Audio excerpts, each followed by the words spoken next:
তাদের মুখোশ এখন উন্মোচিত হয়েছে আবারও নবরূপে। যারা 1971 সালে আমাদের মা বোনদেরকে হানাদার বাহিনীর হাতে তুলে দিয়েছিল, এটা তাদের ইতিহাস।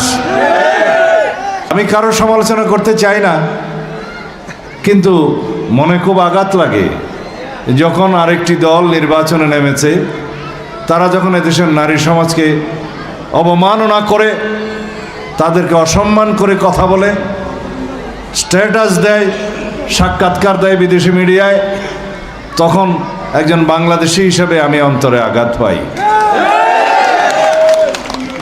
আমাদের মা বোনদের কর্মস্থলে তারা যে পরিবেশে কাজ করছে, একটি দলের আমির সাহেব বললেন সেটা পতিতাবৃত্তির সমান। আস্তাগফিরুল্লাহ। আমাদের মা বোনদেরকে এভাবে অপমান করবে এই দেশের জনগণের সামনে, এই দৃষ্টতা প্রদর্শনের পরে তারা আবার দুঃখ প্রকাশ করেছে। তাতেই বোঝা যায় সত্যিকারভাবে তিনি তা বলেছিলেন। আবার বলেছে তার আইডি নাকি হ্যাক হয়েছে, সেটা মিথ্যা প্রমাণিত হয়েছে।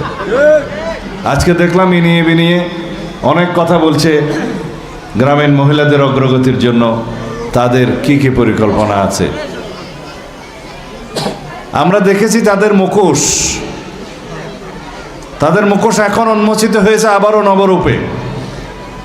যারা 1971 সালে আমাদের মা বোনদেরকে হানাদার বাহিনীর হাতে তুলে দিয়েছিল, এটা তাদের ইতিহাস। তারা এই দেশের স্বাধীনতাতে বিশ্বাস করেনি। তারা এই দেশের সংখ্যালঘু সম্প্রদায়ের উপর নির্যাতন করেছে, তাদেরকে হত্যা করেছে। হানাদার বাহিনীর সাথে তারা দোসর হিসেবে কাজ করেছে।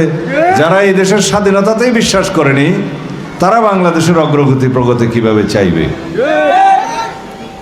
তারা বলছে তারা যদি রাষ্ট্র ক্ষমতায় যায় তাহলে তারা কি কি করবে, সেই পরিকল্পনার মধ্যে আমরা বাংলাদেশের উন্নয়ন অগ্রগতির কোনো প্রস্তাব দেখিনি, কোনো কর্মসূচি দেখিনি। আমরা আপনাদের জন্য কি করতে চাই, এদেশের জনগণের জন্য কি করতে চাই, এদেশের স্বাধীনতা এবং সার্বভৌমত্ব রক্ষার জন্য কি করতে চাই, সবার নিরাপত্তা বিধানের জন্য কি করতে চাই, তা আমরা প্রকাশ করেছি।